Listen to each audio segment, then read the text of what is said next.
Prime minister है मोदी, वो आपको पता ही होगा कि वो पिछले भी 10 साल से आ रहा है, मतलब कि पिछले मेहनत बहुत ज़्यादा करते हैं, इंडस्ट्रीज़ लेवल बहुत ज़्यादा उधर। और इसके अलावा इकोनॉमिक करने जा रहा है वो ये कि एक सर्वे के मुताबिक वर्ल्ड बैंक ने एक सर्वे किया है 2022 की इकोनॉमी में जिन्होंने बूस्ट किया है वो इंडिया ने बूस्ट किया है। इंडिया ने बीट भी कर दिया जो 3 कंट्रीज़ को, उसमें आती है यूएसए, यूके और फ्रांस। मुझे ये बताया कि इतनी 3 बड़ी जो कंट्रीज़ हैं और इनकी इकोनॉमी इतनी स्ट्रॉन्ग है, उनको भी इंडिया ने बीट कर दिया है। Day by day India achievement करता है, day by day India economy से स्ट्रॉन्ग होता जा रहा है, आईटी में स्ट्रॉन्ग होता जा रहा है। पाकिस्तान डाउन पे डाउन होता है, इंडिया स्ट्रॉन्ग पे स्ट्रॉन्ग होता है। इसकी क्या वजह है? इसकी सबसे पहले तो रीज़न ये आती है कि इंडिया के जो यंगेस्ट हैं, जो यंग लोग हैं, वो काम मेहनत बहुत ज़्यादा करते हैं, इंडस्ट्रीज़ लेवल बहुत ज़्यादा उधर। और इसके अलावा इकोनॉमिक्स पे बात आ जाए, उनकी जो गवर्नमेंट है वो बहुत चैलेंज लेके आती है अपनी कौम के लिए और टारगेट लेके आती है कि हमने इनको अचीव करना है, और जिनकी बुनियाद पर वो ऊपर जा रहे हैं। पाकिस्तान में हमें ऐसा कुछ भी नहीं देखने को मिलता। पाकिस्तान में दिन ब दिन इन्फ्लेशन बहुत ज़्यादा आ रहा है, जिसकी वजह से हमारी इकॉनमी बहुत डाउन हो रही है। पिछले अब रिसेंटली कल और परसों स्टेट बैंक ने 1% और इजाफा कर दिया है इंटरेस्ट रेट में, जिसकी वजह से हमें महंगाई का सामना करना पड़ेगा। गरीब आवाम इधर क्या करें, इंडस्ट्री लेवल बंद हो गया, वो सब बांग्लादेश की तरफ मूव कर रहे हैं। उधर इसलिए मूव कर रहे हैं क्योंकि उधर गैस भी इंडस्ट्री को मिल रही है, उधर बिजली भी सस्ती मिल रही है। सब यही बातें हैं। हमें भी हमारी गवर्नमेंट को चाहिए कि यंगेस्ट को मौका दें, उनको उनकी क्वालिफिकेशन पे प्रूव करे, स्किल्स प्रूव करे। तलीम ये नहीं है कि हम बीए कर लें, एफए कर लें। हुनर है, जो जिस बंदे को स्किल्स आती हैं वो मुल्क ज़्यादा तरक्की करता है। इंडिया में ये बहुत चीज़ ज़्यादा है। ठीक है, आपके जैसे आपने बात की हमसाया मुल्क, अब जैसे कि हमसाया मुल्क हम बात करते हैं कि बांग्लादेश 1971 में अलहदा हुआ था हमारे से। ठीक है, अफगानिस्तान 2 साल में अफगानिस्तान की इकोनॉमी कहाँ है, रुपी आपको पता कहाँ पे चला गया, पाकिस्तान से ऊपर उनका रुपया है, बांग्लादेश का भी ऊपर है, इंडिया का भी ऊपर, इंडिया का सबसे ऊपर 3 एशिया के अंदर पे जा रहा है। मुझे ये बताएं आने वाले वक्त में आप पाकिस्तान को कहाँ देख रहे हैं, इंडिया को कहाँ पे देख रहे हैं? आने वाले वक्त में तो हम पाकिस्तान को बहुत इनसे नीचे ही देख रहे हैं, क्योंकि जो गवर्नमेंट के हालात हैं, ये एक दूसरे की सीट ही, एक दूसरे की लातें खींच रहे हैं। कभी इसको पकड़ लिया, कभी इसको पकड़ लिया। ये मुल्क को तरक्की की राह पे गामजन नहीं कर सकते। जो हमारा ख्याल है, हमारे पास लीडर पढ़े लिखे नहीं हैं। हमारे पास लीडर पढ़े लिखे होना सबसे ज़रूरी बात यह है कि हमारे पास लीडर पढ़े लिखे होना ज़रूरी है, जो आवाम को मोटिवेशन करें। हमारे पास कोई भी ऐसा लीडर नहीं है जो आवाम को मोटिवेशन करे। जब वो ही है करप्शन, इसने ये कर दिया, इसने वो कर दिया, इसने ये कर दिया, बस इसी में तू मैं भी लगे हुए हैं। इस सबसे बड़ी वजह ये है कि हम इससे नीचे आ रहे हैं, और आइंदा भी यही होगा कि अब जो गवर्नमेंट आ गया उसे गिराने के चांसेस हैं। फिर ऐसे ही होगा। ये अभी मुल्क की हालात को हम थोड़ा बात कर लें तो थोड़ी मुल्क अपने मुल्क के भी आप मुझे बताएं, इधर जो लास्ट टाइम जो परसों जो इलेक्ट्रिक नहीं हमारी आई, एक जो सुबह 7:30 बजे गई, रात को आई 10 बजे।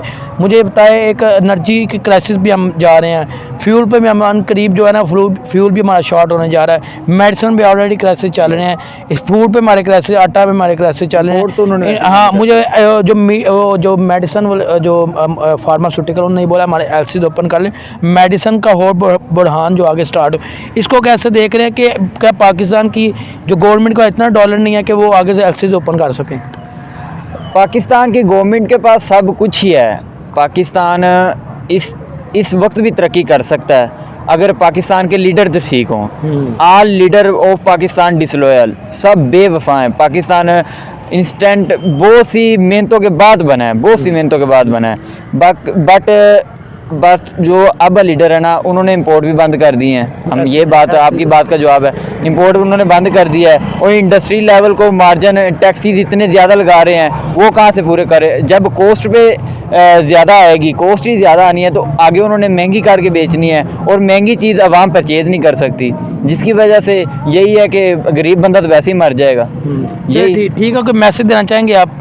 पाकिस्तानी आवाम देख रही है, इंडियन आवाम, आपको मैसेज देना चाहेंगे आप?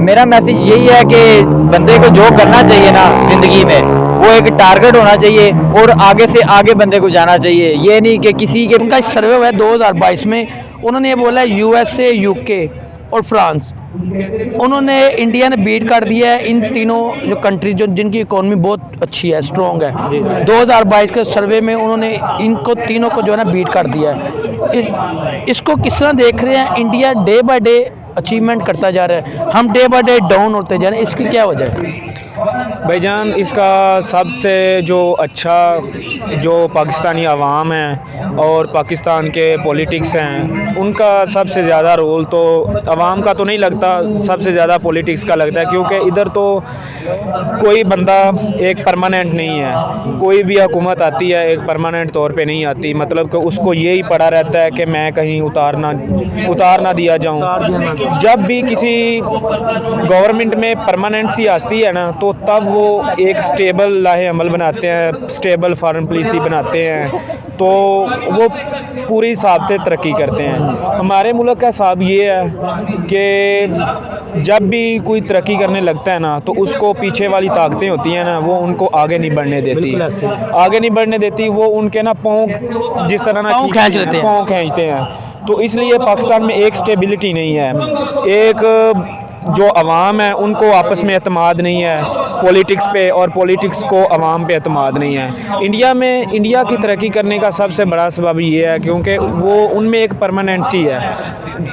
इस वक्त उनका प्राइम मिनिस्टर है मोदी, वो आपको पता ही होगा कि वो पिछले भी 10 साल से आ रहा है, मतलब कि पिछला भी उसको जो तीसरा टर्नओवर उसका चलना जी, तो उसको परमानेंसी यही है कि मतलब कि वो उसको पता है कि मैंने गवर्नमेंट चलानी है, मैंने वो पॉलिसियाँ बनानी है, मैंने इसको लागू करना है, मैंने अपनी कंट्री को डे बाय डे ऊपर लेके जाना है। तो अवाम का भी उन पे पूरा एतमाद है और उनका भी अवाम पे एतमाद है, तो इसलिए वो अपनी स्ट्रॉन्ग पॉलिसीज़ बनाते हैं। वो एक्सपोर्ट इंपोर्ट में भी वो मतलब कि वो बहुत ज़्यादा आगे जा रहे हैं। तो इसलिए आप देख लें ना, मतलब कि जो खलीजी कंट्री हैं, मतलब कि ये इराक, ईरान, सऊदीया हो गया, इनकी भी तरक्की का सबसे बड़ा सबब यही है कि वो उनको पता है वो बादशाहियत माहौल चला आ रहा है। उनको पता है कि हमने आना है और हमारे बेटे ने आना है, हमने इनकी तरक्की, हमने इकनॉमी को ठीक करना है, हमने इसको डुबोना है। तो इसलिए वो सबसे आगे आजकल वो अरब जा रहे हैं। तो इसलिए हमारा कंट्री का ये हिसाब किताब। चलिए वो मैं थोड़ा बताता हूँ। आप मुझे ये बताएं, जैसे कि हमारे मुल्क में इस टाइम हर चीज़ का क्राइसिस स्टार्ट हो गया। जिस तरह आप बात करें फ्यूल में भी मसला आ रहा है, फ्यूल भी क्राइसिस, इलेक्ट्रिक की बात करें इलेक्ट्रिक में भी क्राइसिस, फूड की बात करें फूड में भी क्राइसिस, मेडिसिन क्या है मेडिसिन में क्राइसिस। आपके मुल्क में डॉलर भी नहीं है। अब मुझे बताएं, हमने एक्सपोर्ट भी अपनी जो एक्सपोर्ट भी रोक दी हुई है। मुझे बताएं, ये जो हालात को सब हालात को जो पिलाने वाला कौन है? ये क्या ये जो मौजूदा हुकूमत है कि ये इमरान खान ने ये हालात को पैदा किया है? ये इस पर तो मेरी राय लें तो ये हमारे, क्योंकि हज़रत उमर फ़ारूक ने फरमाया था कि जो हुक्मरान होते हैं ना, वो इसी अवाम में से आते हैं। तो जब हम लोग नहीं ना सही होंगे तो हमारे हुक्मरान भी नहीं सही होंगे। तो इसका क्राइसिस का मसला ये है क्योंकि हमारे जो फॉरेन रिज़र्व है ना, वो 5.2 रह गए हैं। तो जब 5 से नीचे जाना है तो हमने डिफ़ॉल्ट कर जाना है। तो जब हमारे पास डॉलर नहीं है, हमारे पास इतने डॉलर नहीं है कि हम बाहर से चीज़ें मंगवा के चीज़ें मंगवा के हम आवाम की जो आवाम को दें, उनको किसी भी चीज़ का क्राइसिस ना आए। तो हमारे पास जब डॉलर ही नहीं है तो हमारे पास इकनॉमी स्ट्रॉन्ग नहीं है, तो इसलिए हम फिर नीचे जा रहे हैं। आप मुझे बताएं, ये ठीक है, मुझे ये बताएं, इंडिया के लास्ट बात पूछूंगा, आपका टाइम भी बहुत कीमती है जो आपने मुझे टाइम दिया है। मुझे ये बताएं कि इंडिया के ऐसी कौन सी चीज़ें इख्तियार की है जो इतनी स्ट्रॉन्ग हो गई है कि दुनिया वाले उनके साथ इंपोर्ट एक्सपोर्ट कर पाकिस्तान को छोड़ते जा रही है। जिस तरह अरब ममालिक का लगा लें आप साहब, सऊदीया का लगा लें, दुबई का दिन डे बाय डे मुल्क हमारा डाउन हो जाता है। अब आपको देख इलेक्ट्रिक का हमारा जो स्टार्ट हो गया है मसला, एक परसों जो लाइट गई है रात को, आपको पूरी रात लाइट गई, मुझे बताया पूरा दिन जो लाइट गई है, इसको क्या मसला है? मुझे यही क्या मसला है कि हमारे मुल्क में क्यों हमारा मुल्क डाउन जा रहा है? वो हमारे हमसाया मुल्क तरक्की कर रहे हैं, इसका क्या मसला है? इसका मसला तो होगा ना, कोई ऐसा इशू होगा कि हमारा मुल्क डाउन क्यों हो रहा है?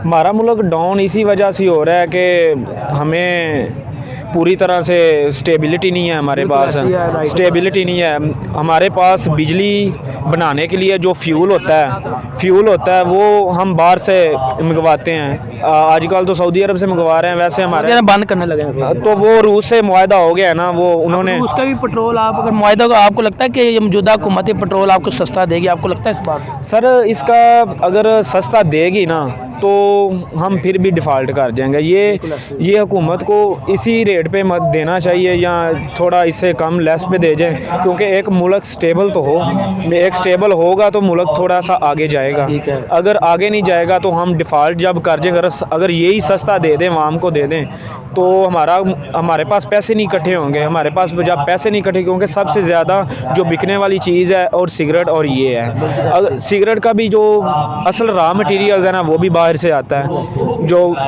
तो पेट्रोल भी होता है, क्योंकि सबसे ज़्यादा लोग चीज़ें ये लेते हैं। अगर यही सबसे सस्ती कर दी जाएँ तो, क्योंकि हमारे मुल्क के लोग को इतना शऊर नहीं है, टैक्स तो इतने देते ही नहीं हैं टैक्स, क्योंकि सब इकनॉमी की सबसे बड़ी वजह ही टैक्स है। जब हम टैक्स किसी भी गवर्नमेंट को देते हैं ना तो गवर्नमेंट उतनी रिस्पॉन्सिबिलिटी के साथ आपके हकूक़ अदा करती है। हमारे पास देख लें उन जो अमेरिका उसके ऊपर 31 ट्रिलियन एक कर्ज़ा है, जापान के ऊपर भी बहुत ज़्यादा कर्ज़ा है, क्योंकि वो फिर भी खुशहाल हैं, क्योंकि उन्होंने अपनी इकनॉमी को स्टेबल करके रखा है, क्योंकि वो अपनी किस्तें वगैरह देते रहते हैं IMF को, तो इसलिए वो स्टेबल है। तो वो उनकी आवाम भी खुशहाल है। जब आवाम खुशहाल होगी तो मुल्क तरक्की करेगा, और इंडिया की तरक्की का सबसे बड़ा यही है, तो वो उनकी आवाम खुशहाल है, ईमानदारी पे बिलीव करते हैं। जब ईमानदारी होगी तो सारे एक दूसरे के साथ लविंग से पोलाइट बिहेवियर से रहेंगे, तो एक दूसरे से ईमानदारी रहेगी, एक दूसरे पे एतमाद करेंगे, तो बंदे काम भी अच्छे तरीके से करेंगे, उतने ही तरीके से उतने ही अच्छी तरह से जब काम करेंगे तो मुल्क की इकनॉमी डे बाय डे ऊपर जाएगी, नीचे नहीं जाएगी। ओके सर, बहुत शुक्रिया। Thank you. आप